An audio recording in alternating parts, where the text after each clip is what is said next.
And that was Anyway. politics now. Derek and Dave. We will move on and we'll go down the tunnel and into the park. No, we're onto the park. Onto the pitch. Park. Onto the pitch. We'll go try down that again. Do you see the big news tonight that the Pope is now no longer attending Scotland for COP26? I've seen that, yes, Dave. Yeah. Did you see that? Now, before we go anywhere, there's not going to be anything to do with religion here on this podcast at all. But the one thing that I did think about is, do you think, that they've got a note in the Vatican to say, right, past popes visiting Scotland, and when the Pope last came to Scotland, do you think they've got a big red mark going through because the two people that they rolled out to meet the Pope on the stage were Susan Boyle and Michelle McManus? No wonder he's not coming. Do you know what I mean? No wonder. I wouldn't come to Scotland if that was who was meeting me on stage either. Dave, sorry, Dave. See, Dave knows fine well that I had two of their songs on my iPod one time. So. All this time. And it just happened to be the two people that were lined up to meet the Pope the last time. Excuse me. Sorry, highly Derek, regarded singers, Dave. Highly regarded singers. I actually felt sorry for the Pope, to be perfectly honest. Anyway, Derek, let's get back to more to more important matters here. Like actual football in a football podcast, Dave.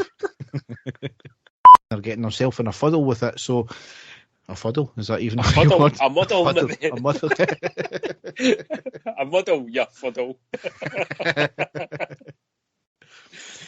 The sponsorship, can't say that. Sponsor, yeah. Gosh. I'm not going to go there. Lawyer says man who stole Viagra is not a hardened criminal. Boom, boom. And the stadium erupts in red, white and blue. You've never seen anything like it. Let's go.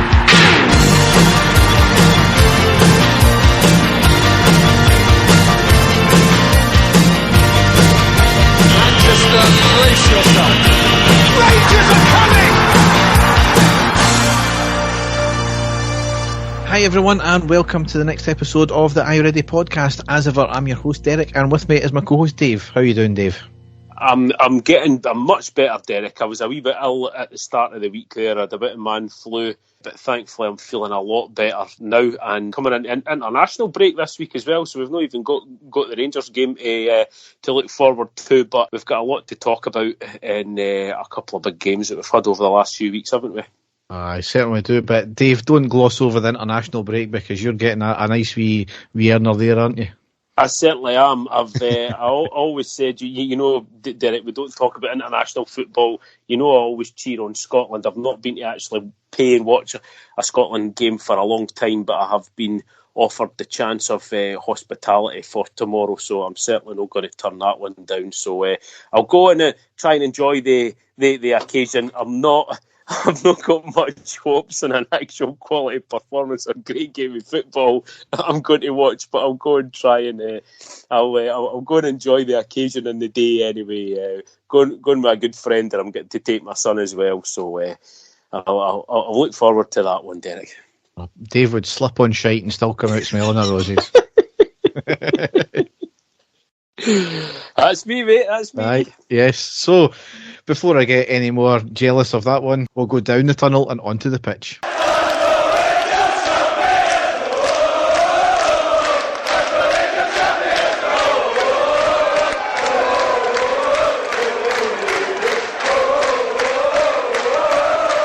So the first game we've got to cover is on Wednesday the 22nd of September. It was a 2-0 win at home against Livingston in the League Cup quarter-final. 6 changes from the previous Motherwell game. We lined up Mclaughlin, Patterson, Goldson, Balogun, Bassey, Aribo, Lundstrom, Kamara, Roof, Morelos and Wright. On the subs bench we have McGregor, Tavernier, Hadji, Davis, Barker, Bakuna, Sakala, Barisic and Arfield. So in the first half, it was a dismal first half, really. As much as Mclaughlin had nothing to do, we had the bulk of the play and we had a few chances, arguably half chances at that. Again, not playing with enough urgency or pace, no spark or forward thinking play. Again, the final third had been posted missing a couple of Morelos chances aside. Aribo lacking energy. And if you didn't look at the starting lineup, you wouldn't have even known that Roof was playing, would you have? Derek, I'm maybe the wrong person to ask about Kamar Roof. I try not to be critical of the guy, and I've had so much flack from other Rangers fans out there when I've brought this up. He has scored a lot of goals for us, a lot of incredible goals, but I think that there are huge periods of the game where, as you've just said, completely missing or just looks lacking, and then all of a sudden he can come back and look fantastic, i.e. like he did when we hammered Celtic at the end of the season last season at Ibrox. He looked absolutely world class, but I don't know. I'm still, I keep saying this, and it's a season on, the jury's still out for me with him. But he was, in particular, extremely quiet. I think we had both texted each other to say that as well. But quite rightly, as you said, Derek, he wasn't the only one. We were looking for even just one person to give us a wee bit of spark, weren't we? And there was just absolutely nothing in that game. It was all extremely lackadaisical and just wasn't great to watch, and seemed very, very frustrating for us to watch as well, wasn't it? Absolutely. I mean, our best chance probably came on the 34th minute. It was a lovely move, working the ball into the box with a lovely pass from Patterson through the defence to the right side of the box for Morelos, who has a shot, and it was cleared off the line, and that's as close as we got really all game. As I said, a couple other half chances aside, it was really a dismal first half. Yep. Second half, though, it was a complete contrast because the team must have had a rocket at half-time, as it was much better. Credit to the manager, who must have realised it was needing an injection of pace and spark, as at half-time, Hadji came on for right. I'd have taken Aribo off personally, but who am I? And it clearly made a huge difference, as he was involved straight away with us getting a goal on the 47th minute. And it was that player who, Dave, you were just talking about him, Roof scored. I know, exactly, yep.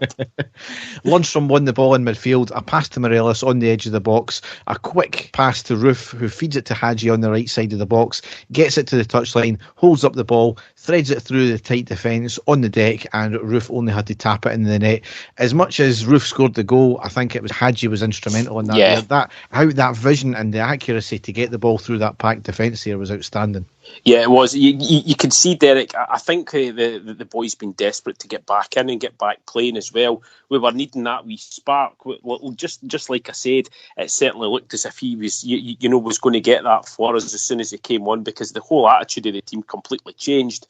And I was sitting there watching the game. I said to my son, if Roof scores, I'll never slag him off again. and then that happened. But like I said, he's very frustrating to watch, Derek, because sometimes I look at him and I think, yeah, fantastic, great player. And other times I look at him and I think, you're not suited to this type of football, and then it'll make me change my mind every single game that I watch him, Derek. That's what is frustrating about him. I think I need, a string of games where he's being consistent for us and scoring goals and stuff for us, over 4 and 5 games, I think, before I might change my mind about him. But certainly great to get the early goal in the second half at that point. Yep, absolutely. On the 51st minute, Balogun had a glancing header just by the post. On the 52nd minute, there was a claim for a handball. Hadji with a cross in from the right. Morelos flicks the ball up and it appears to come off the arm of the defender in the box. Mm-hmm. Certainly a claim, but nothing was given, as per usual this season so far.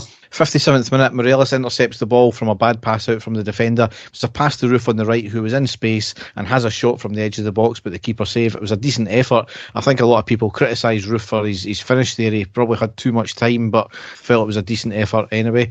The attack of the Kenny Millers there, Derek, I think that's what it was. If it was a split-second reaction, he'd have probably scored, but as you say, maybe a wee bit too much time in his hands for him to actually think about what he was going to do and stuff like that, instead of it being reaction. Yeah. Just after that, 62nd minute, Patterson came off and Tavernier on, and a minute later we went 2-0 up with Morelos scoring an absolute howler by the Livingston keeper as the ball was passed back to him. He tried to pass it out but miskicked it into the path of Morelos, who controls it, switched to his other side and hit the ball in the back of the net. However, it doesn't really tell the full story because he'd taken an age to get the shot off, and you just thought, oh, he's going to miss this, but fortunately he showed enough composure and he scored it. He did. It was great to see, Derek. I was exactly like you, because as soon as the ball fell out, you were just, hit it straight away. And when he took the first touch, it gave the defender time to sort of steady himself, and I thought, oh no, that's it. But fair play to Morelos. He switched it to his other foot and fired it past the goalkeeper. Great finish, great goal, and great timing for him, I think, Derek, because he's another one that's been desperately needing a goal there. So absolutely delighted for him. Yes. 70th minute, Morelos came off and Bacuna came on. 75th minute, it was a corner in from the right from Tavernier. Goldson gets a good head to direct it to the bottom right corner, and the keeper makes a great diving save, more or less on the line to keep it out. And that was probably the last main chance of the game. Yep. Made a couple of subs in a couple of minutes later. Aribo and a roof off, and Arfield and Sakala on, and we saw the game out comfortably. So what could have been a difficult game, it shouldn't have really been, considering we're at home. It's normally the Livingston away we have problems, but comfortably into the semi-final, and it turns out we're playing Hibs, which we'll obviously get on to how difficult that might be, but good to get into another semi-final. We need to press on. We need to get this trophy in the bag early doors. Definitely, Derek. Just even to get to a final and take it from there, a big occasion for the fans to go to see us in a cup final again after all this time. So absolutely delighted by that. Not taking anything for granted, like what you said, Derek. It's going to be a difficult game, but just pleased we're there, pleased that we got through, and two players that I think we were desperate for goals managed to get the goals in the end. Yes.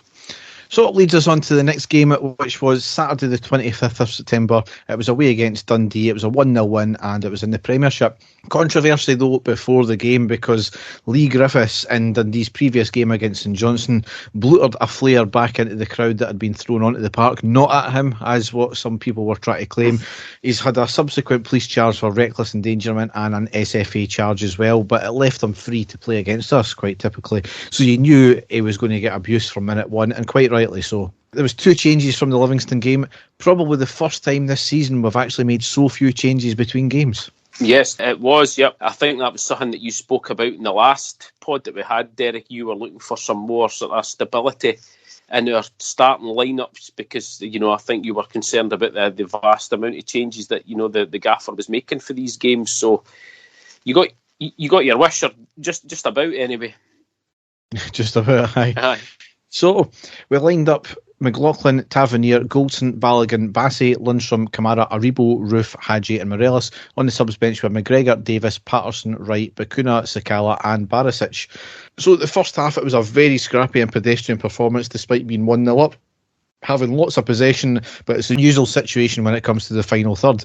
Granted, we were trying to be a little more inventive at times. On the whole, though, we were still trying to find the perfect angle. That said, Dundee were being as compact as you would expect. Yeah, their keeper had nothing to do.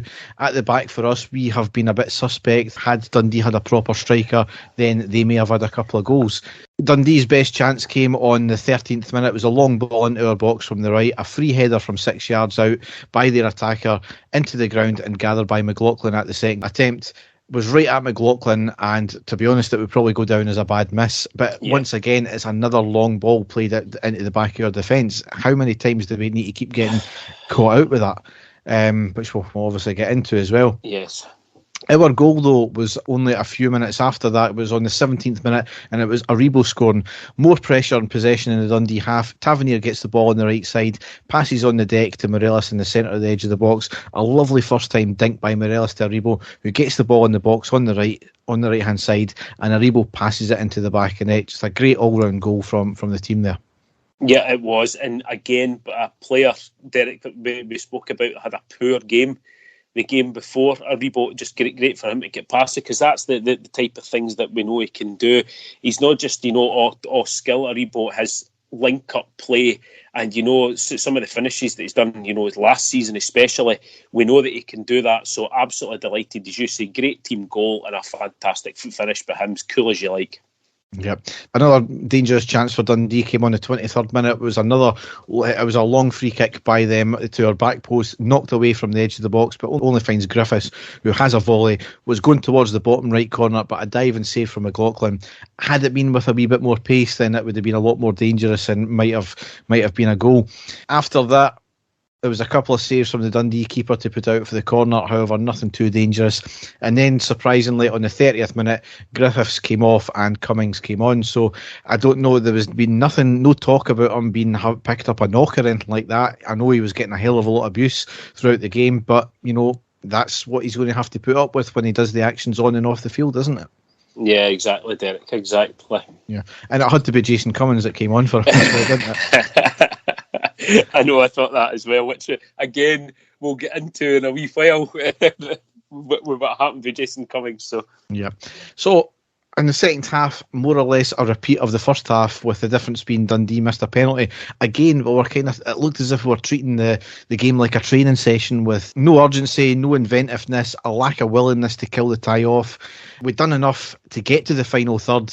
We had a lot of possession, and then, story of our season, we'd done nothing with it in that final third. The best chance came on the 55th minute. It was a corner in from the left. The keeper pushed it away at the far post to prevent it going in, only as far as Goldson at the touchline, who passes it to Lundstrom at the edge of the box, who took a touch and hit a curler, and it was saved by the keeper. A really good effort. Lundstrom now coming into a game, isn't he? We'll see it in the next couple of games as well, but this is the game he really started to turn it on and show what he was signed for. Yeah, we'll get into the last game he had, Derek, because I have been very critical of the guy, and I do try not to be critical of players, Derek. I know it doesn't sound like that, but we'll get into it on after the last game, because he really changed my mind, especially in the final game that we're going to be covering here. Yeah, and then the moment that we dreaded, and it's the three words you hate to hear: penalty to Dundee. Yeah. On the 58th minute, the ball was played up to the Dundee attacker, again a long ball, gets the goal side of Goldson, a half-hearted attempt to get the ball. McLaughlin comes out, dives at the attacker's feet and takes the player out. It was a clear penalty and a yellow card for the keeper. No issues with the penalty whatsoever. It was a clear penalty. He did take him out. It did draw debate though, because the usual suspects claim it should have been a red card rather than a yellow card. Well, just because you don't like the rules doesn't mean that the rules would be meant for you. It was clear as day. McLaughlin attempted to get the ball. Yes. And that means because he attempted to get the ball, it was a yellow card and not a red card. The whole irony of the situation about the usual suspects claiming that it should have been a red is that the very next day, I think it was Starfelt for Celtic, should have been sent off and a penalty given for a clear foul in the box. There was no attempt to go for the ball, and he didn't even get a red. He didn't even get a yellow. It wasn't even a foul against them. That's how bad that refereeing decision was. And then these arseholes in the media have got a cheek to claim otherwise for us. Unbelievable, Dave, wasn't it? Not really, no. It's really not, Derek. It was a decision that went for Rangers. I'll say went for Rangers. I think if what happened after the penalty was given, if that had went that differently, there wouldn't have been as much said about it. I think, it would have been left at that. But I'll let you get into what happened once the penalty was struck. So a minute later, the things you love to hear, Dundee missed the penalty. Jason Cummings steps up. You thought he was going to score it, to be honest. He puts the ball down the middle. McLaughlin saves with his legs. The ball went up in the air. He got up, he tried to punch it away, but it goes in the air again and he manages to gather the ball. So it's a Masonic conspiracy. Agent Cummings, you can return. That's it. Yep, exactly. That's it. That's what I was hearing, Derek. That's some of the stuff I was hearing. And if Griffiths had still been on the park, he'd have fired it at the top corner and all this nonsense, Derek. So no, I've heard it all. It's all to do with Jason Cummings being a Rangers fan and playing for Rangers at one stage and all that. But again, if he'd have scored that, Derek, the media wouldn't have been such a frenzy about McLaughlin should have been sent off and all that. They'd all been happy that it had been 1-1 and would have probably have dropped points at that stage. That's basically what it comes down to. Pretty much, yeah. And another thing about the penalty miss, had they had scored that there, I didn't see anything in the rest of the game that we would have actually came back and pulled another goal back out and got a second goal from that, because again we were woeful. The only thing I've got here is we made a few substitutions over the course of the rest of the game. Morelos off for Sakala, Hadji off for Wright, and Roof off and Bakuna on. So that's really the only things I've got in the rest of the game, apart from right at the end after the final whistle, the Dundee manager got sent off for remonstrating with the ref. I don't know what it was about. I think he was still moaning the fact that he believed that McLaughlin should have been sent off, but again, those are not the rules. So there you go. It was a poor performance, Derek. I always try to be as optimistic as I possibly can any time that Rangers win. I think just because we've been through so much over the last few years, that we usually take anything. Last season, we were annihilating teams, playing absolutely fantastic football, stuff like that. It's not happened this season so far. We keep saying it, that we're looking for a performance. We're looking for a performance, a dominating performance to beat a team. It's not happening, but we're still winning. And this is the one positive that I'm trying to keep, Derek, is the fact that we are still winning. We are still top of the league, but the actual performance is not there. But this willingness to win and grind out results is there, Derek, and that's fantastic. That is fantastic. It's just the only disappointing thing is that we're not putting these dominating performances in. But I will take the 3 points any day of the week. Yes. So the next game we've got to cover is Thursday the 30th of September. It was a 1-0 loss away against Sparta Prague in the Europa League Group A Game 2. So before we get into the actual game proper, obviously we've got to cover this here, and it was the notable booing of Kamara and most of our other black players every time that they got the ball, and also the fact that there was signs praising Cadella, and from what David Edgar said is the fact that folk in the stadium heard further racist comments made against our black players, and particularly Kamara as well. Now, bearing in mind that the crowd shouldn't have even been there in the first place, because Sparta Prague were meant to be serving a stadium closure for, guess what, racist behaviour in a previous game last year.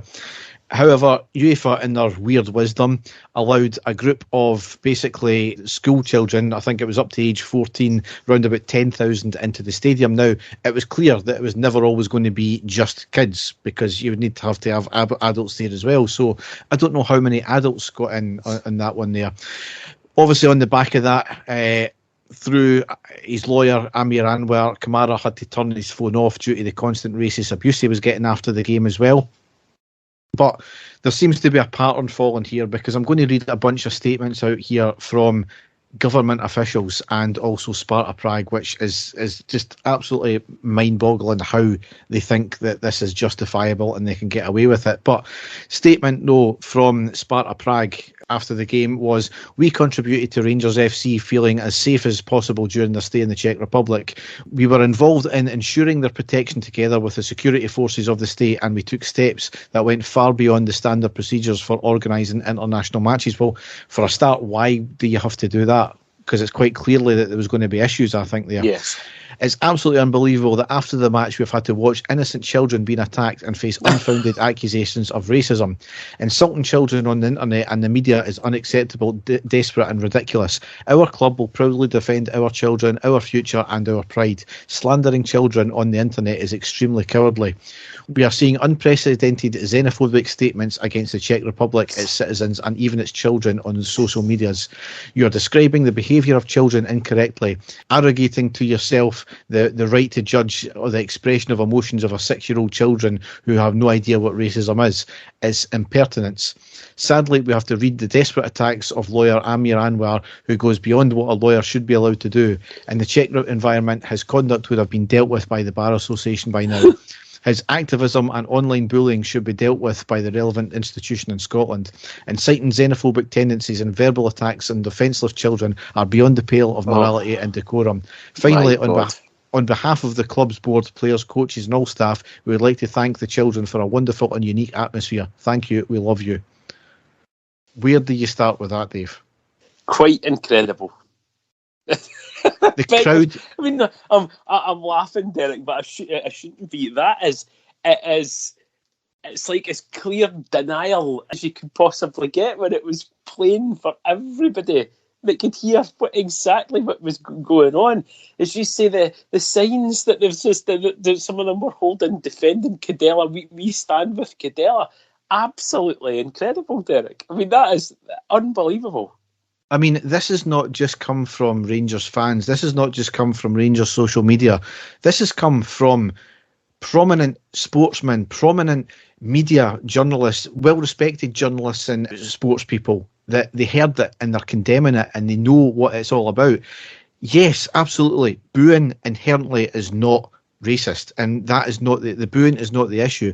It's the intent behind it. Like all racist language, doesn't maybe start off as racist. However, the intent it's used in, and we all know why that Kamara was getting booed. We all know why the other black players in the team were getting booed. Why were our white players not getting booed the same then? I mean, I had some absolute fucking idiot online, obviously a Czechs fan, claim that it's because Kamara's a liar. Because he claimed that he never hit him. Well, right, as I said, I would fucking lamp someone as well if they were racist against me. And the boy turned around and said, well, so would I. So what's his issue there? Sparta Prague also went on to claim that the match delegate is on their side as well, as it states in the match report. Well, two teams get the same match report, and that's not what's coming out from our end. Yep. And this is where it gets to be more sinister and a clear issue for the Czech people and the government as a whole, because it's clear that it's institutionalised racism now, because the Czech Foreign Minister and Czech Prime Minister are wading in this as well. So the Czech Foreign Minister on Twitter, to his 11,000 followers, said, "Enough. Internationally spread disgusting insults of Czech children in the media and on the internet do not belong in football and not in good relations between the two countries at all. I will summon the British ambassador on Monday and resolve the matter with him." He then went on, because Marvin Bartley of Livingston got involved as well, and quite rightly, everything he said was absolutely spot on. Marvin Bartley gave support to Kamara, saying that he's not surprised, he doesn't blame the children, but what chance do they have when they're placed in a bowl of rotten fruit? So we all know what the kind of analogy is there. And the foreign minister wanted the SFA and Bartley to apologise. Just fuck off with that. No. Seriously. And then the Czech Prime Minister got involved as well, saying, "Is the world still normal? I have read what the Scots and their media stated after the Sparta versus Rangers game. It's very sad for me. Will every cheer at football be associated with skin colour? Are we going to let our children be insulted? I agree with my Foreign Minister, who has summoned the British ambassador." So this is the Prime Minister of the Czech Republic, firstly getting the whole thing wrong, because it's not Scots and their media. This came from European-wide media that have picked on this. It's not just Scottish media or Scottish people that have said this. So this is where the issue is countrywide for them. And where do we go from here with this? I mean, UEFA have opened up an investigation. But forgive my scepticism in it, but I can see absolutely sweet fuck all getting done about this. Sparta were already under a stadium closure, so the next step should be a points deduction and then expulsion from the competition. But is that going to happen? No, there's no chance in hell that's going to happen.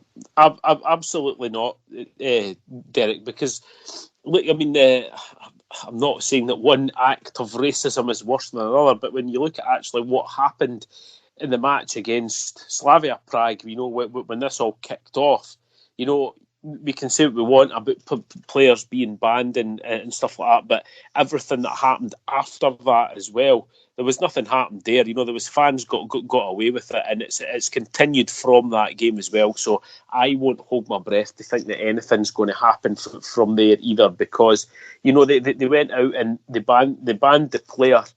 That was it. But everything. We saw some of the absolutely disgusting things that were getting posted online, and like I've just said there, it's just continued from there.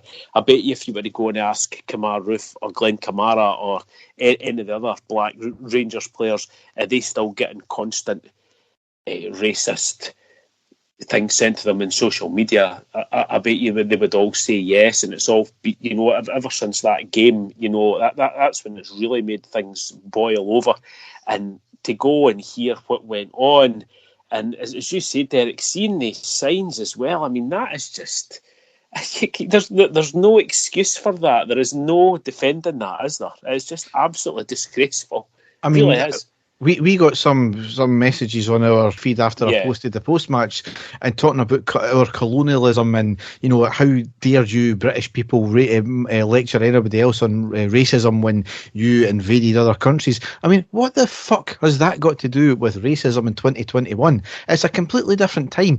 Most of the world were run by slaves back then, and that's an entirely different situation, and it was seen acceptable then, and it's an entirely different conversation. Nothing to do with racism in 2021 in a football context either. So they're trying to defend it, and it's incredible. And they're trying to equate what Roof, the accidental foul. It was a bad foul. He got banned for it for 4 games for it, more than any other player has ever done for an accidental foul like that.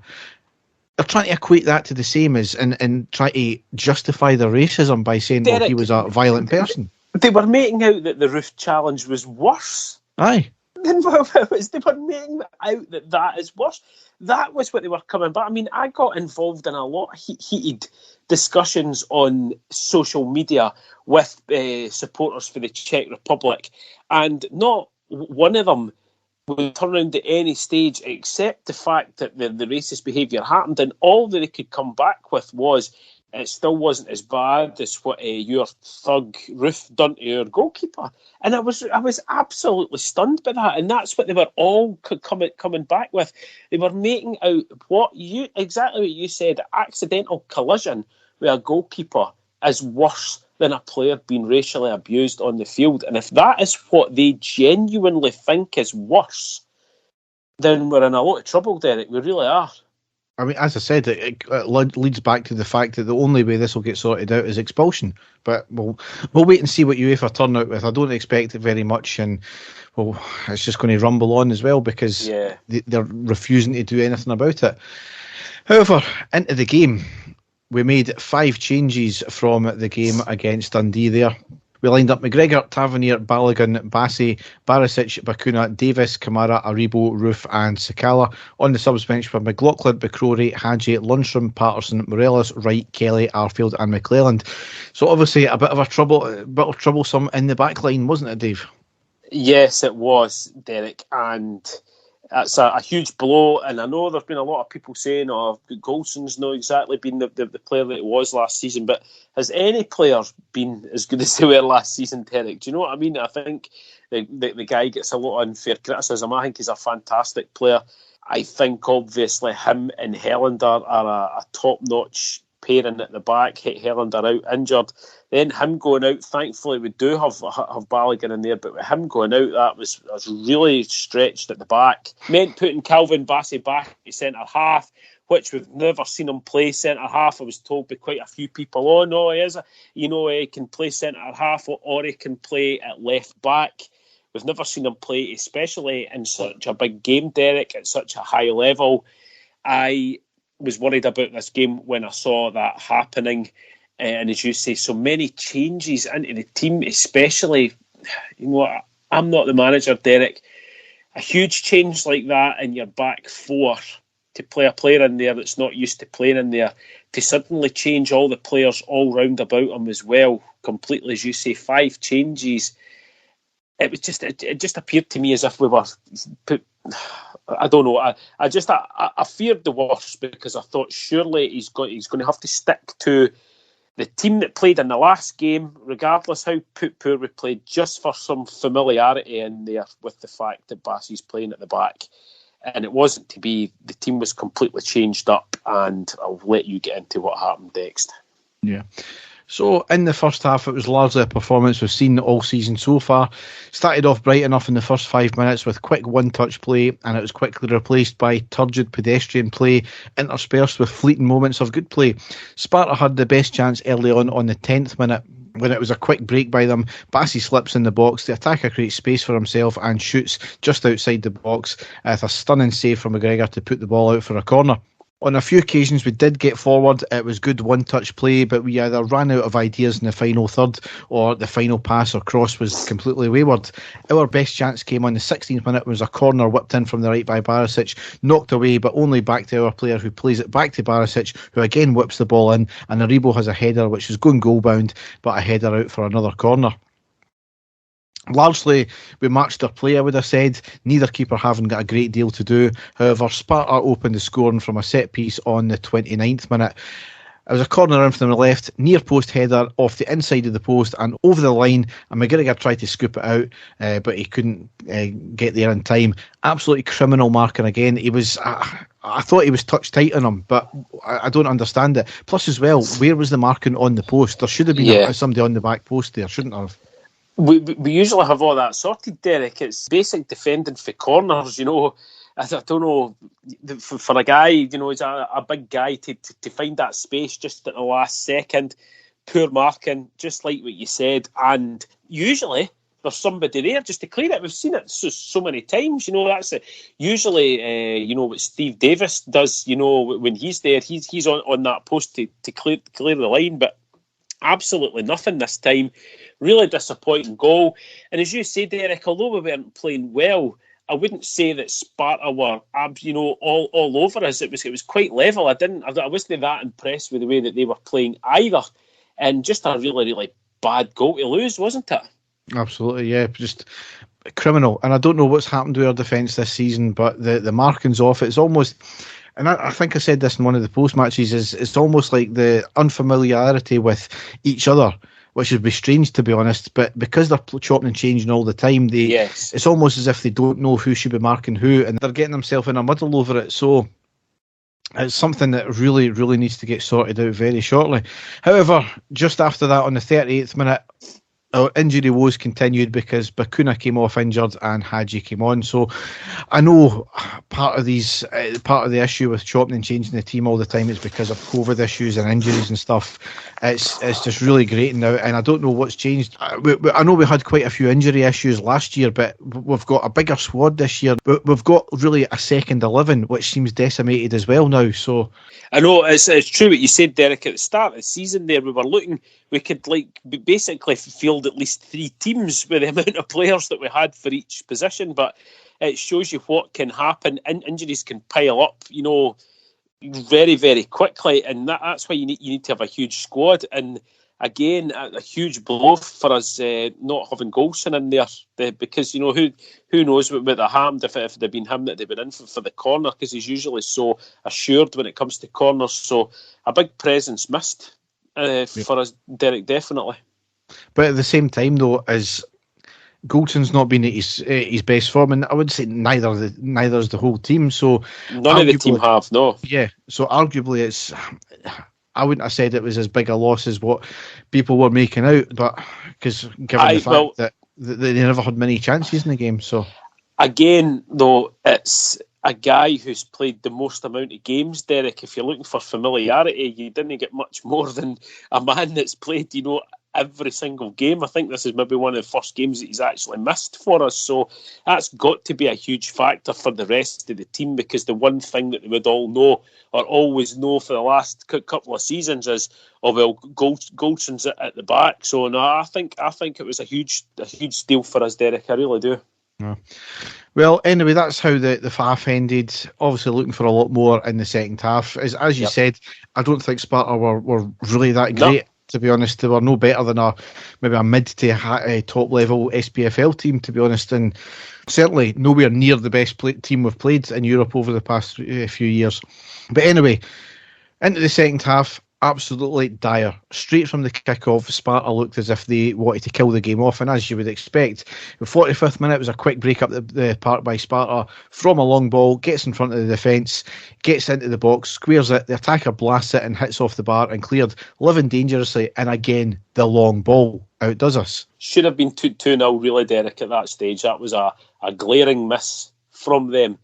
And something that I was hoping was going to give us a bit of a rocket up our arse as well. A bit of a wake-up call, because they really should have scored that. Yes. Well, it kind of did in a way, because in the 47th minute, Sakala had the ball in the back of the net from a corner. However, he was offside. He seemed to be on the line when the ball was kind of taken to him, and the player was behind him. So disappointing that there. However, a minute later, there was another long ball up the park by Sparta. Gets in front of defenders again, holds it up. The defenders regather themselves, and the attacker hits a shot, but it hits the side netting this time. So again, outdone by the long ball.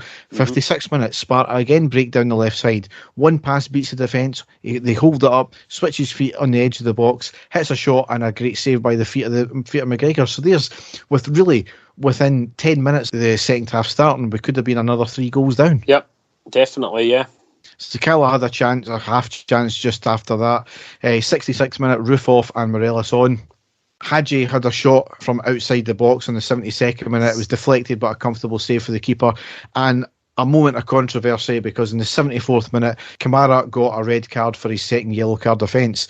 And both the yellow cards for me were absolute jokes of decisions. Yep. The first one happened in the first half, I think it was, and he slid in for a tackle on the ground, and his feet were kind of up as he was sliding in, and the player seemed to trip over him. Now, if you want to give that as a yellow, fair enough, but I think it was a bit of a joke decision. His second yellow card, though, was an absolute shambles of a decision from the referee. He jumped up with the player, he had his arm on the shoulder of the defender, and as he was jumping, it grazed the defender's face. He kind of went down like a heap of spuds, and the referee gave the decision. Unbelievable. What is VAR doing there? Because VAR wasn't even used for this. So surely this is the type of thing that VAR needs to be used for on contentious decisions or game-changing decisions like a red card. Derek, and dare I say it, referee possibly playing to the crowd there? Absolutely, I would have said. The one guy who's been getting all the abuse all game, given the crowd and the general footballing public that were baying for his blood, giving them exactly what they were looking for, 2 very soft yellow cards. The second one, an absolute farce. And he got sent off, and that gave all these idiots, that have been given all the abuse, all the pleasure in the world that happened. Absolutely disgrace, Derek. Yeah, and that'll be him banned for the next game as well, which is a massive blow. But after that, I think we had a couple of half chances, not on target. They had 1 shot on target, and that's really how the game ended up. So really, really bitterly disappointed with that. Not the performance we were looking for. I know at the back we were threadbare, I would have said, and players playing out of position, but Sparta really not impressed, Derek. No, they weren't great shakes at all, and they had the better of the chances because it was so easy to get past their defence. In the presser the next day, Gerrard seemed to have a dig at the board, stating that we've not spent a penny in the last 2 windows, and we need to spend big if we want to compete at this level. I don't agree with that whatsoever, because with the same team as last year, we'd done a hell of a lot better. We're putting in a lot more effort to these performances. And I think he's completely forgetting is we could have quite easily sold our best players and we retained them. It's these players that are not playing. It's his system that needs to be changed, I think, sometimes as well. And again, with the issue with the constant changes.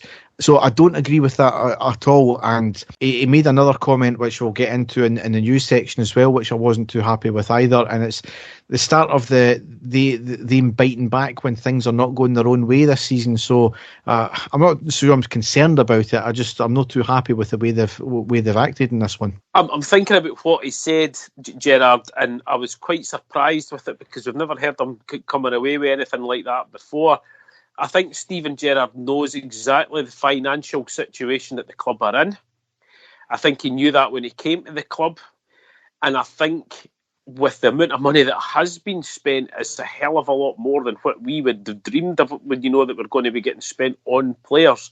So I think he knew that. And just exactly what you said there, the biggest thing for Rangers this season was keeping a hold of all their top players, their top performers. And we've got to remember that 2 of our biggest performers for last season are both out injured at the moment in Ken and Philip Helander. Now, 2 huge players for us, Derek. So Steven Gerrard and his backroom staff, they are tasked with going out and finding talent, Derek. And we've brought in players. We've spent money in Bacuna as well. So they need to take a bit of responsibility. I was a bit disappointed with it as well, Derek, because you're basically throwing some of your players under the bus there slightly because you are the guy that's brought these guys in. The likes of Sakala, the likes of Bacuna, and into the team, and we're wanting to see, if they're any good or not. And so far, we've not really seen anything, have we? And it's been the players for last season that have done it. So, no, I'm with you, Derek. I don't think he should have came away with a comment like that. A wee bit sour grapes as well, I think. And we've never really seen him do that before. So I hope that's not going to be. I hope we're not going to be in the position that he's going to have to come away with things like that. But a wee bit disappointing, Derek, shall we say? Arguably, see if he had just made sure his players left everything out on the field when we played Malmo the twice games, he would have had a £40 million war chest potentially there. Aye, well. So, he's kind of created a rod for his own back, that one. However, we'll move on and we'll go into the next and last game, which was Sunday the 3rd of October. It was a 2-1 win at home against Hibs in the Premiership. It was another heart-stopping game, wasn't it, Dave? It certainly was, Derek. I was trying not to think about performance here, Derek. I just wanted Rangers to go out and win. That was my be-all and end-all. We needed to win this. We wanted to be top of the league, especially with the day before with Hearts winning. They were then above us before we played Hibs. We did not want to drop any points here. A huge game for us. Thankfully, we won. I'll let you get into it. Yes, so it was Armed Forces Day as well, so around 200 troops were invited. There was an abseil down at the Sandy Jardine stand as well, so always great to see. However, we again made 6 changes from the Sparta Prague game. We lined up McGregor, Patterson, Goldson, Balogun, Barisic, Lundstrom, Kamara, Aribo, Hadji, Wright and Morelos. On the subs bench we have McLaughlin, Tavernier, Bassey, Davis, Bacuna, Roof and Sakala. So interesting that Patterson started ahead of Tavernier as well. That's right, Derek, and I think there's been a lot made of this as well with the fact that there's an international game coming up and the national manager saying that he was wanting to see more of Patterson. Not that I think that would have any bearing on him playing, but we all know, we've all been wanting to see him play, Derek. We all know that he's a special talent, and it is difficult because we've got our captain there who, has been fantastic for us as well. We've got a young player, so just pleased to see him in, and the fact that he's brought him in for such a big game as well, because this is a huge game, Derek. So showing you that the manager's shown faith in him, is confident in him, as we all are as well. So no, I was happy that he was in there just to see what he could do against one of the better teams in the league. It was also maybe giving Tavernier a wee warning as well, that you've got somebody who is champing at the bit to get on. He's clearly a massive talent, so you better up your game as well. Possibly, Derek. I mean, they always say that the competition is good for places. The fact that these two are fantastic players, it is difficult because it's not a position that you can play the two of them on the field at the one time. I've heard all this nonsense about, well, why don't we put Patterson in and play Tav on the right wing? But it wouldn't work, I don't think, Derek. It's not. Tav's not that type of player. So, I mean, it is a difficult position, but again, it shows you that, we do have these two fantastic players in the team, and, nobody's position's safe, and, it's great. It's great for competition. So, and as I say, I'm not making too much of what the national manager said about him, going in, but again, showing that he can play at the top level, and he has done before, Derek, especially in big games in Europe, and great player that he is. Yeah. So the game itself in the first half, I've actually written down here that it was pretty much the same as every other game this season so far. But actually, I don't think it really was, because we haven't been, I wouldn't say dominated, but we were certainly the second best team in the game, because we started off the first 8 minutes fairly brightly with intent, and then Hibs got their goal, and then, as I said, we were the second best team after that. The Hibs goal came on the 8th minute, and it was Hibs down the right, Barisic backing off. I can't take it away. It was a great cross into the box, but three of our defenders beside each other, not marking anyone, and a free header into the back of the net. Now, firstly, Barisic was atrocious defending. Your first job is to stop crosses coming in. He just backed off and allowed them to put that cross in. Granted, it was a great cross, but why were 3 players in the same position defending absolutely nobody? I think that was what was worse for me, Derek. It wasn't the fact that, the cross was allowed to come in. It's the fact that we've got, again, an international striker, Derek. I mean, I know he's not played much, but yes, he's played for his country, the boy Nisbet. We all know he's very good in the air. And for him to be allowed to stand in the middle of the box with nobody marking him, and he take all the time in the world just to put a header on the ball and direct into goal, it's absolutely criminal marking. All of them should have had a rocket up their arse for that one. Absolutely shocking. And as you say, after that, Derek, Hibs looked in control. They really did. Absolutely. That said, I mean, as much as they were in control, no team had any real chances after that. However, we seemed to drop the pace after their goal. We went into a shell. Hibs by far the better team. They looked up for it. They knew it was a top of the table clash. We, on the other hand, looked completely disinterested, I felt. However, definitely the changing point of the game was a straight red card for Ryan Porteous on the 30th minute. Another shocking, reckless high challenge over the ball with the studs clearly shown as well by him. The guy is a liability. There is a decent player in there, but he lets himself down, and a lot of people have been talking about, this is only like the fourth red card he's got. Well, it's no the point because he's got away with a lot as well. Hibs and Celtic fans all claim that it was a fine challenge or a yellow at most. Nearly every pundit agrees it was a reckless challenge and a definite red. Of course, Michael Stewart and Tam McManus had to be different and claim it wasn't a red. Some tried to use the excuse of an example of Lundstrom earlier on in the game where, granted, he did lunge at pace and have 2 feet off the ground, which, by the way, isn't in the rules. It doesn't say that you have to have at least 1 foot on the ground. However, in that challenge, his leg was bent, his studs were down, and it was low, and he got plenty of the ball as well. He never went over the top of the ball, he went through the ball. That's the big difference why Lundstrom never got a card at all or a foul against him, because it was actually a great challenge. Tell me something, Derek. Tam McManus and Michael Stewart, there must be some sort of connection. The two of them maybe play for a specific team, one specific team that the two of them played for, Hibs. So there you go. So 2 ex-Hibs players coming out and saying that the boy should never have got sent off. What a surprise, Derek. It was a shocking challenge. Every time he plays us, there is always some sort of shocking challenge that he puts in against us. It was about time that there was action taken. He could have endangered the player's blooming career with that tackle. If he'd have made full contact, I'd hate to have seen what had happened. It was reckless. It was shocking. It was a straight red card. Anybody that turns around and said that wasn't a red card, you absolutely need your head seen to. It was shocking. And he got everything he deserved. Like you, Derek, I believe there is a good player in there, but absolutely terrible. And what I said as well, and I'll stick to it, could you imagine the uproar in the media if that had been Alfredo Morelos that had made that tackle on somebody? Oh, absolutely. I mean, it was... You know exactly what would be said about that. I mean, Jack Ross, after the game, to his credit, he did come out and say, I didn't think it was a red in my first viewing. I've watched it back. I still don't think it's a red, but I can see why the referee's given it. So yes, he's been very diplomatic there, and I think it was kind of code that, yeah, I know that should have been a red card.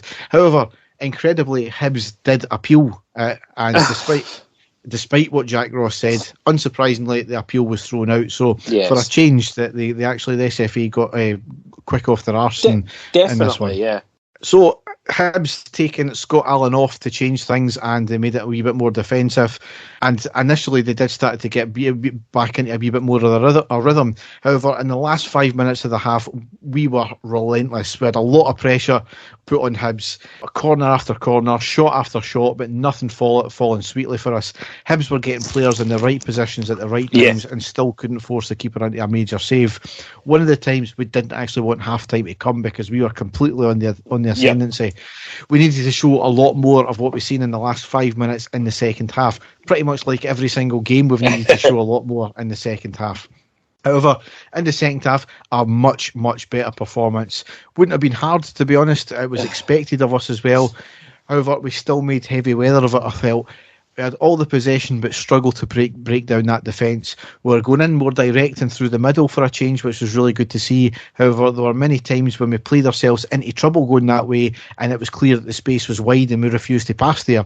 I think Hibs only had one chance in the second half. I haven't noted it because it obviously clearly wasn't significant enough. Yes. And fortunately, and I'm glad this time, is we made an early substitution on the 55th minute where Kamara came off and Roof came on. And within 4 minutes, Roof made an instant impact because he made it 1-1. It was a lovely floated ball from Patterson on the right-hand side of the box. Roof completely in space on the left side of the box, heads it down and into the right-hand side of the net. Brilliant. It was, and it was such a simple goal, Derek. And I think we all we had a big sort of inhale of breath because we thought surely that, there'll be offside, there'll be something, because he was so free in the box, wasn't he? There was nobody near him, and it was such an easy finish for him. Also, it just seemed like such a simple goal, but it was a fantastic goal. Nathan Patterson, what a great ball in, first of all, Derek. You can't get much more pinpoint than that. The curl, the accuracy on the ball, tremendous. Ruth, just a simple header. He knew exactly what he was doing, and that brought us right back into it. That's what we were needing, Derek. And as you say, credit to the manager for making the substitution and bringing Ruth on. That's the Kamar Ruth that we want to see, Derek, isn't it? Clinical, finding space, making a difference, and we were back on level terms at that point. Superb stuff. We hear you hate him, and he scored 2 goals in the games we've covered tonight, yeah? Exactly, Derek. And then, when have I ever said that I hate him? You know what I mean, Dave. You're putting words in my mouth, Derek. I can be critical of players when I believe that they can be a lot more, and he has done on quite a few occasions, but I am also ready to eat my words if he comes up with a huge performance, and that was a very important goal and a very well taken goal as well, Derek. And like I said, that's the type of player that we want to see playing for us. Absolutely. So we kept on plugging away. There was some really good passages of play, but we just lacked that final killer ball in the final third. Story of the season again. We did start to make their keeper work, and our best chance to that point was on the 73rd minute with an outstanding quick one-touch move, probing into the box, and then Hadji getting the ball on the right, cuts to the middle, creates a gap, and has a great shot, but an equally great save from the keeper to put it out for the corner. However, we didn't need to wait long, and we finally got that second goal on the 78th minute with Morelos scoring. Patient build-up, Barisic gets the ball on the left, crosses deep into the box, and Morelos drops his marker and headers the ball into the back of net. Another great goal, a fantastic cross as well, one of the few good crosses he'd done all game. Yep, Barisic, excellent ball in, as you say, Derek. And the man that I do love, Derek, the man that I never, ever criticise for anything that he does, because I just think he's amazing, scores a great goal, winning goal. I was absolutely delighted, Derek. I knew that this was a huge game for us. I knew that this was a must-win, and going from us being 1 down and not playing well to completely changing it. I thought we did play well in the second half, Derek. Still not to the standard that we were looking for, but a hell of a lot better. We really put Hibs under pressure right for the start of the game, and finally it paid off. Absolutely delighted for Morelos again to score against Hibs, and the noise inside Ibrox, absolutely brilliant also, and giving us that lead for the first time in the game. Tremendous. Yep. After that, we made a couple of changes, and then we saw out the game. So, a massive 3 points for that there. By no means does that game win us the title or anything like that. Even if we lost the game, by no means it would have ended the season. However, much like last year when we had just gotten beaten off St Mirren in the Cup, we were 1-0 down for a majority of the game against Motherwell, and we came back to win 2-1. And that changed things for us, in my opinion, Derek. Yep. There was so many hallmarks, and it was round about the same time in the season as well, if I can remember right. And this game has got all the hallmarks of this, even bigger so because it was Hibs who were flying high. They've been matching us and Hearts all season so far. A massive game, and hopefully that will give the team the belief that they can go in and do this. And you've seen the reaction from Gerrard at the end of the game. He was going mental because he knew how much of an important game this was. Yeah, definitely. I think we all did, Derek. I know, again, we're looking for perfection. I am trying to sort of lower my expectations slightly, not too much. But I was just looking for a much improved performance and a victory, and certainly in the second half, that's what I saw. So I was delighted with that, Derek. Yes.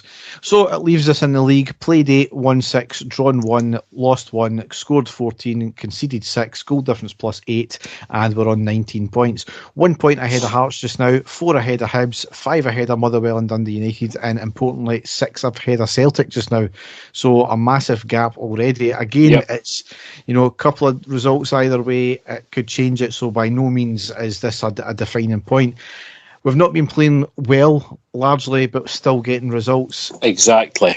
Again, though, there is only so many times we can get away with playing badly and still getting results. So that's the one thing we've got to be mindful of. And What I was talking about earlier with Gerrard is that he was in a presser, he was asked about the team being in, subpar performances, and he snapped back about us being top of the league and said, is that not what you want? Beale also replied to a tweet after the Hibs game because it was criticising our form.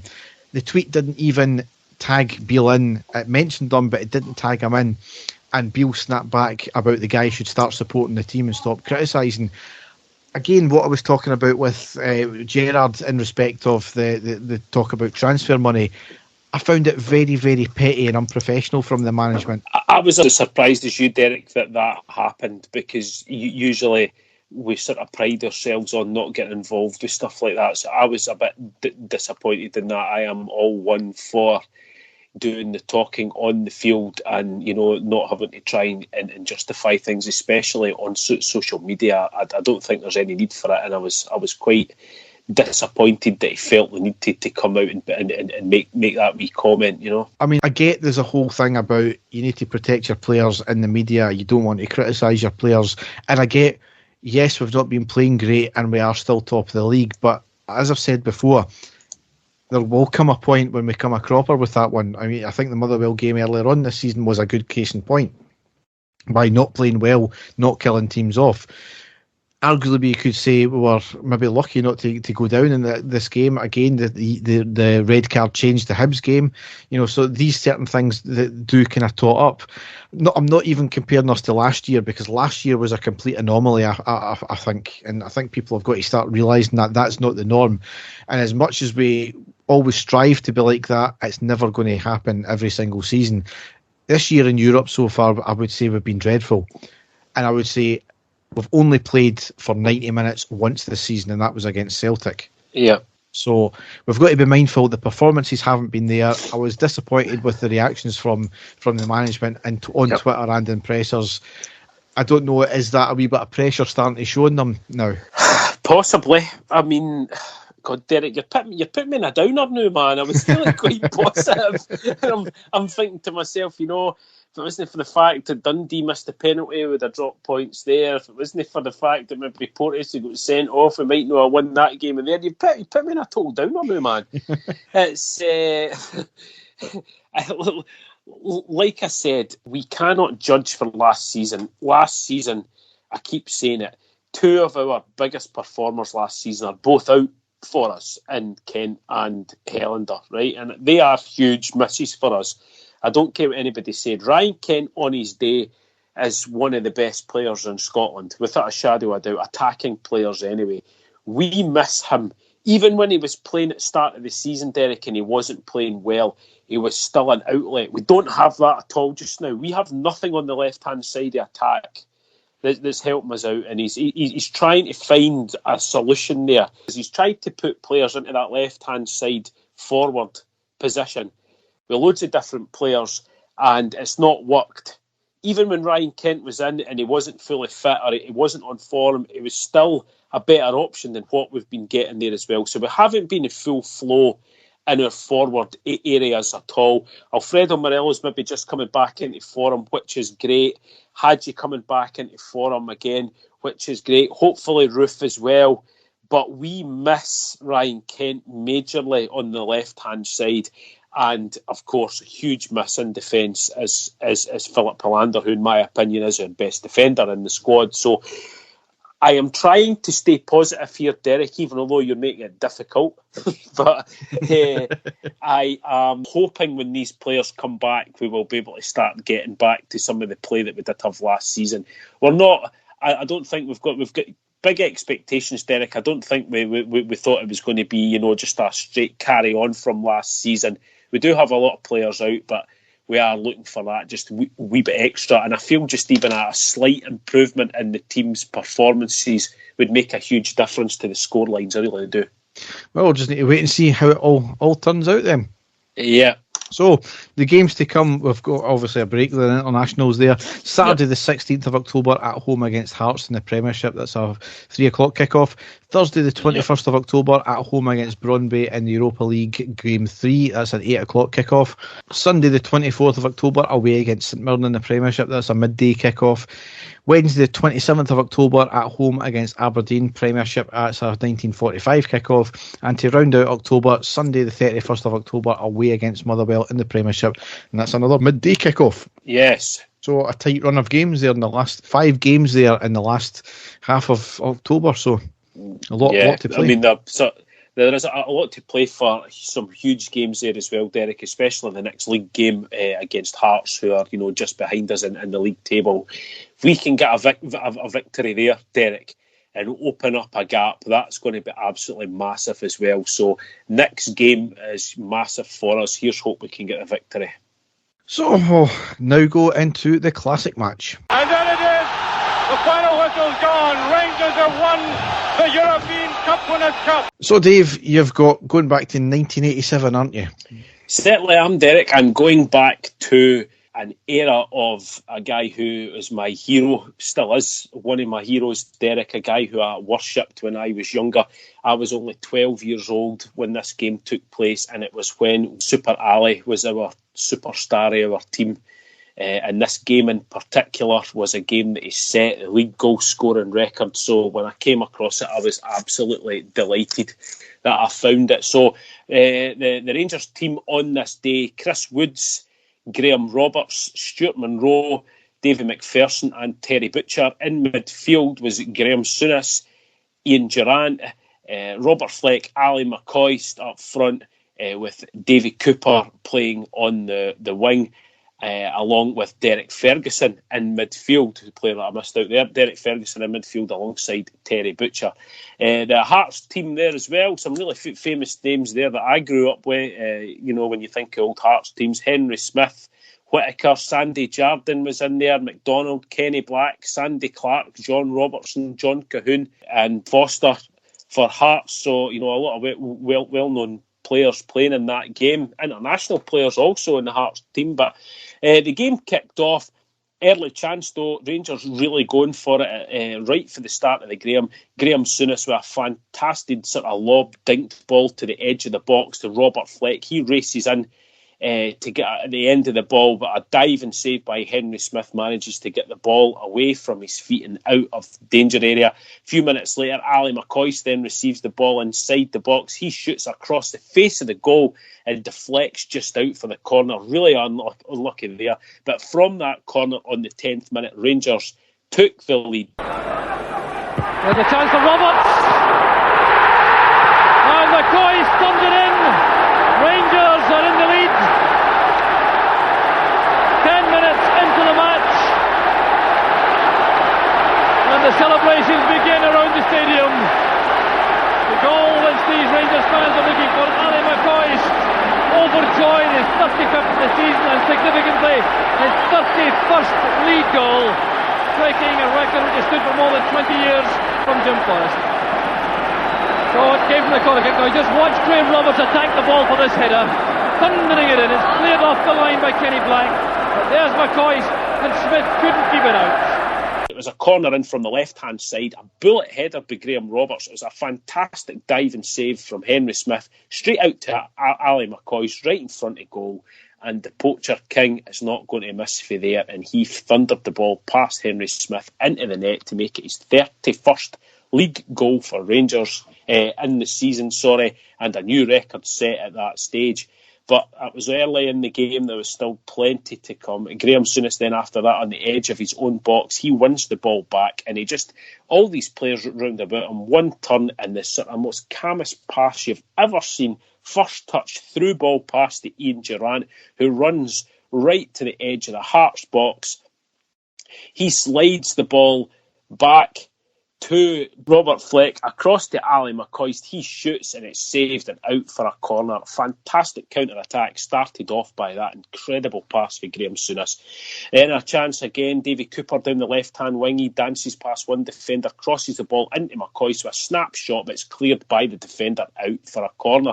From that corner, header for Terry Butcher, back out to Robert Fleck. He shoots just over the bar, really unlucky there.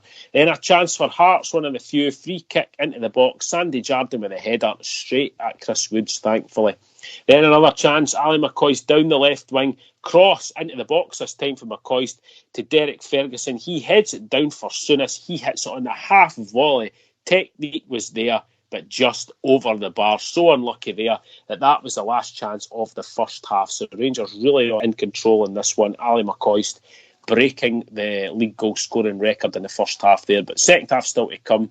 Couple of half chances early in the game for Hearts. They were trying to get something back, but both two snapshots, both claimed by Chris Woods just in the first 2 minutes. But then with only 3 minutes into the second half, Ali McCoist gets his second and Rangers' second of the game. Ian Durant himself will take the corner kick. Butcher waits. Up goes Butcher, off the post. It's McCoist. McCoist does it again. 3 minutes into the second half. And bedlam breaks out again around the stadium. McCoist's second of the afternoon. There's the electronic scoreboard telling the story. Oh, what a fine goal it was again. The corner kick from Durant. Watch the way Butcher attacks this high ball. Thunders the ball off the post. There was McCoy showing his poacher's instincts on the goal line. It is 2-0 to Rangers. Corner in by Ian Durant. Low on the right. Diving header by Terry Butcher. And it was a low save by Henry Smith. Back out to Ali McCoist. And there he is again for about 2 yards. With a head this time on the deck. Diving header by McCoist. Bounces in over Smith. Into the back of the net. 2-0 to Rangers. 2 goals for Super Ali. That's the Ali McCoist that we know. Like I said, poacher extraordinaire. And then Rangers pressure, constant pressure, cross in. Cleared, another cross in from Ian Durant. Headed up by Ali McCoist. Lands to Davy McPherson. He hits his shot in past Henry Smith. Everybody jumps up, but the referee and the linesman had given offside. Really unlucky there. He was just offside and no more.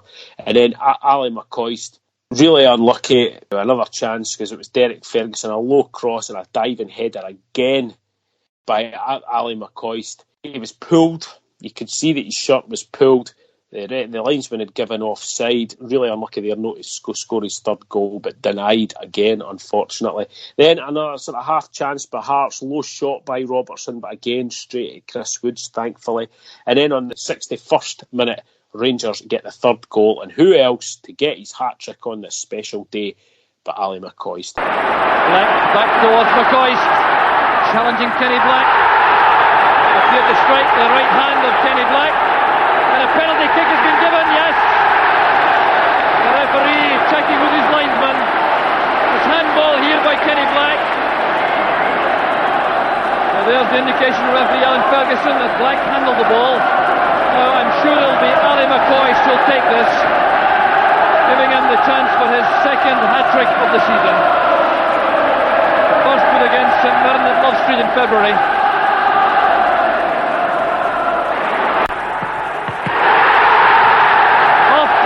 Back out of goal, a hat-trick for Ali McCoist.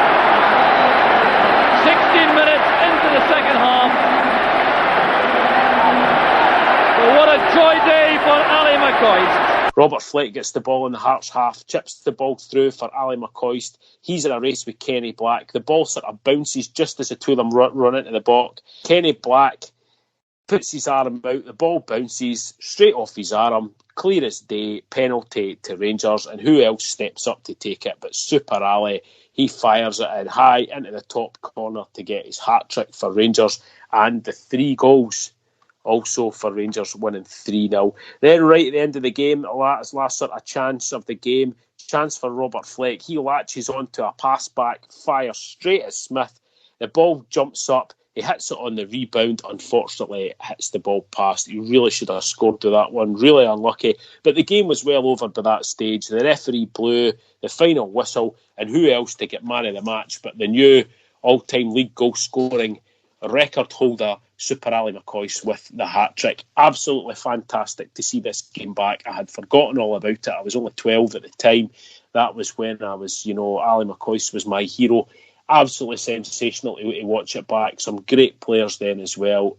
Graham Souness, absolutely tremendous. Davy Cooper, outstanding as always. So, again, if you get the chance to go back and watch the game, please do. It brought back a lot of real fond memories for me. Yes, just McCoy's absolute genius. I mean, I would say the only equivalent we've really had to him as a goal scorer, out-and-out poacher, is Chris Boyd, and you know how deadly he was, and you know, teams struggle to get players like that, and they're a rare gem, aren't they?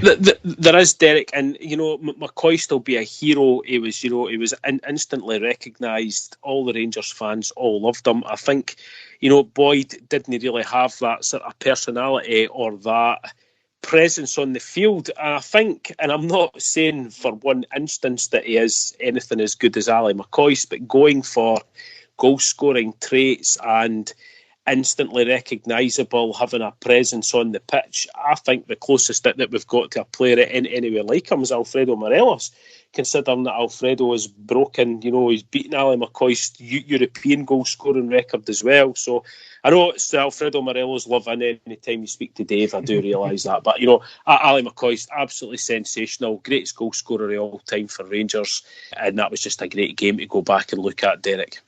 Yes. So we'll be back with another classic match in the next episode. So it's now time for the news.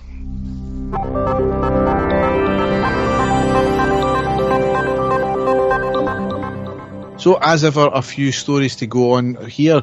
First one is a major one because Glenn Kamara has signed an extension until summer of 2025. So I'm finally glad that that's wrapped up. Yeah, I'm pretty sure everybody else is.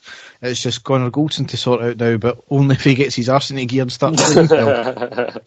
That's right. No, I'm sure they are actively trying to get that done as well, Derek. But that is fantastic news. A player that we've been desperate, you know, for us to get signing. You know, a huge part of our team, especially, you know, in the massive games. He's never let us down, considering the amount of money we've paid for him, you know, absolute pittance. So delighted that he's re-signed a new contract for us. Absolutely brilliant news. Yeah, and ultimately we know that bids will probably come from it, and it does that wee bit to push his fee that we command back up as well. So next thing here, a bit of a strange one. I need to be careful what we say as well, but administrators David Whitehouse and Paul Clark of Duff and Phelps have been ordered to pay the liquidators BDO £3.4 million as Judge Lord Tyre stated that they breached their duties while acting as administrators by basically not making players redundant or selling them, and also the lease back of the stadium and selling players. A case in point for this is that we got a bid of £1.7 million from West Brom for Stephen Naismith. Duff and Phelps turned it down because he apparently had a minimum release fee clause of £2 million. Now, the financial guy at Duff and Phelps at the time calculated that the offer was actually worth £1.85 million when you factor in the wages that we would need to pay him in that time. And the very max, they turned it down because they still could have thought they could have got more for him. It looks like it's a bit of a hit and miss one, that, because as much as you want to see Duff and Phelps, because clearly, and again I'm going to be watching what I'm seeing, but clearly they were in amongst things. Nobody's going to be able to tell me otherwise that there's something that's murky about everything that's happened, and especially when they came in as well. However, in them not doing their duties that way, can you imagine us not owning Ibrox just now? Yes, exactly, yeah. So a bit of a good story, bad story, that one. So it's a bit strange, but we'll wait and see if there's anything more to come of that. I think that, you know, BDO are still trying to get in as much money as they can for the all the other companies and stuff. So next one here is that the media ran a story that before getting into bed with the SPFL, Cinch were in negotiations to sponsor and rename Ibrox. Rangers instantly came out and rubbished that, saying that they were not in negotiations for that at all. We only had initial talks with them to discuss commercial opportunities. No, once again, the media at it again with stretching the truth. Well, again, are we going to expect anything else but, Derek? Let's be honest. But I'm glad that the club came out straight away and rubbished that, though, you know, instantly. So that's, you know, put that one to bed anyway. Yeah. Speaking of Cinch, the date has been set of the 20th of October for the latest round of court hearings due to the sponsorship deal with us and the SPFL. So I'll be interested to see what happens with that, because it's certainly a major one, and you know, you've got to think that we've got all our ducks in a row in this one. Certainly hope so, Derek. Yep. Next thing here is John Mclaughlin has been called up to the Scotland squad for the latest round of internationals, as he should have been, because I think he's Scotland's second best keeper in my opinion. And it weirdly drew the ire of SNP MP and St Johnstone fan Gavin Newlands, as he believes that Zander Clark has been in better form. Well, I don't know, can you really say that? Absolute nonsense, Derek, but big Zander Clark, he had his two big occasions last year, but for actually looking at who's the actual better goalkeeper, there's no question, I think, in hardly anybody's mind that John McLaughlin's the better goalkeeper. I think the only thing that's been stopping John McLaughlin being Scotland's first choice goalkeeper is that he's not guaranteed to play every single week for Rangers. That's all that there is. But when it comes down to it, we know that he's good enough to be in goals for Rangers and to be in goals for Scotland as well. So nonsense. Yeah. Hearts and Motherwell were seeking answers as to why Rangers and Celtic were not having any away fans in their stadium. And as we suspected, it was all down to the red zone, which the Joint Response Group have agreed to scrap. So now we can have away fans in the stadium. Hearts have been given just under 1,000 tickets for the up-and-coming match against us. Some Hearts fans think that it should be more. I mean, I don't know why, because it's the same amount of away fans the away teams got pre-pandemic anyway. So their glory hunter plastic fans that they have can absolutely do a bolt on that one, can't they? Again, no. See if we'd have said they could have 5,000, Derek, they would have been complaining that they were needing more. Do you know what I mean? It's just, again, it's any excuse just to have a pop, really. Let's be honest. I mean, this is what these fans don't understand, and St Mirren have kind of laid it bare as well today. They came out and said exactly how much they get. At least 3 guaranteed home games where Rangers or Celtic attend their stadium, and it's worth to them £120,000. Yep. And that's given the 2 stands to ourselves. So, these fans who claim they want more and they want us to cut, they want their own club to cut our allocation, they don't actually understand how much monetary value it means to their club. It's massive. That's why Livingston, when they can't sell out their own stadium, when Rangers and Celtic come to town, they give Rangers and Celtic 3 of the 4 stands. And it shows you as well, Derek, how many of the smaller clubs, when we were down playing in the lower leagues, how much money that we have given these clubs as well. An absolute lifeline that the Rangers fans gave all the smaller clubs in the second and the third and the second, the first in the Championship. We came back into the Premier League. It must have been absolutely massive if a Premier League club like St Mirren are releasing these figures. What kind of money is that worth? What's that worth to the smaller clubs out there? Our fan base is huge for all these other clubs. Don't let anybody tell you any different. Exactly. Next story here, vaccine passports. Before the Hibs game, Rangers said that you will need one based on the government advice. Then they clarified that it's a test event because the government had put the date for, really it was the enforcement of it back until the 18th of October. And they also said that you'll not be refused permission if you don't have one.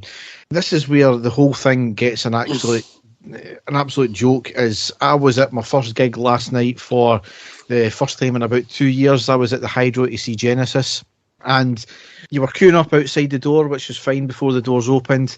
You weirdly got a handheld metal detector for every single person going in. I don't know why they just never had the wee boxes that you normally go through at the airports. And then there was a wee guy in the inside vestibule before you got your actual ticket scanned who was meant to be collecting and scanning your vaccine passports. He'd taken about 3 or 4 and he got so bogged down with it, people just coming in the door, he effectively gave up. Yeah. These events are meant to be getting used as test things now. It's going to be impossible, Derek. Let's be honest with the amount of people going, especially in a football game where the vast majority of people go into the stadium, but with 15 minutes to go, it's going to be impossible to get this done. You know what it is? They really need to have a major rethink about how it's going to work, because it's going to be absolutely impossible to do. And see what the bigger farce was, there was a pre-recorded message last night saying that you have to wear a mask all throughout the performance, unless you're eating, unless you're exempt, unless you're drinking, or unless you're dancing. Right. So were you dancing last night, Derek? Is that I what was you're telling dancing. me? I was dancing my little socks off. You know. I bet you were. And did you enjoy your concert, Derek? It was fantastic. Yes. So here's the next question for you. See if the Pope thought that he was going to be getting Genesis to meet him on stage. Do you think he would come to COP26? Oh God. Oh, Dave, you've outdone yourself there. I'm sorry, can't help myself. And you're impressed. There was nothing, no religious connotations at all. Any time that I've mentioned the Pope on the podcast tonight. There you go. Yes. It's all been about music. So the last thing I've got to talk about here. Sorry. Right, there you go.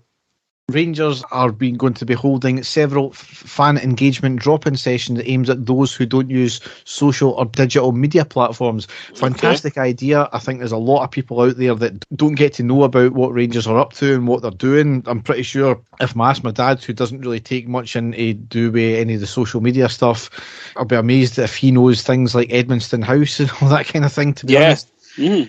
There is only one problem with it. It was announced via their website and Twitter. So I kind of don't understand that. They've announced it via digital media platforms. So how are people who are not on mailing lists not going to understand how to get it? So yeah, that's a bit of a strange one. I mean, I'd like to think after that it would possibly be word of mouth there. You would like to think, but that's a bit of a funny one, that one. So, man steals 3-foot-tall dildo from Las Vegas sex shop. A man has been caught on camera walking into a sex shop in Las Vegas and nicking a 3-foot-tall dildo. The masked man's brazen robbery, which took place on the 14th of July, was caught on CCTV footage at Deja Vu Love Boutique in Vegas. In the clip, the man could be seen entering the shop in broad daylight before approaching the whopper of a fake penis and picking it up. He casually puts it over his shoulder and makes his way out of the store. The giant member, which is called Moby, is worth almost $2,000. What? Speaking to HuffPost, an employee at the store said the man whose face was covered just picked it up and walked out with it. Moby. After exiting the shop, the man got into his car and drove off with the item, which weighs a hefty 18 kilograms. The store thought it was a draft excluder. The store has shared the footage in the hopes of catching the thief and has even offered a $2,000 reward for information leading to Moby's return. Moby. That's quality. Surely it's not going to be an easy thing to hide if the cops do come knocking. Unless he uses it as a draft excluder. Exactly. Oh, why do people do these things? Exactly, yeah. So only it's usually America or China that you get your stories for, Derek. I'm not making comment where I get my sources from. Again. So, on that note, we will end the podcast. So, as ever, if you want to check out more of our stuff, you can go to the usual podcast outlets as well as our website, which is ireadypodcast.wordpress.com. Still haven't updated it, so this season's podcast so far haven't really been updated, so I'll get around to it at some point, maybe at the end of the year. Maybe, yeah, that's fine. Maybe. So, all that's really left to say is enjoy the international break as much as you can. Dave, I'm sure you'll enjoy it at your hospitality. I'll enjoy the event, Derek. Like I say, I'm not holding out much hope enjoying the actual game, but I'll enjoy the event. So, thanks for listening and goodbye. We'll be back soon, folks. Take care and bye-bye. And the stadium erupts in red, white and blue. You've never seen anything like it. Let's go.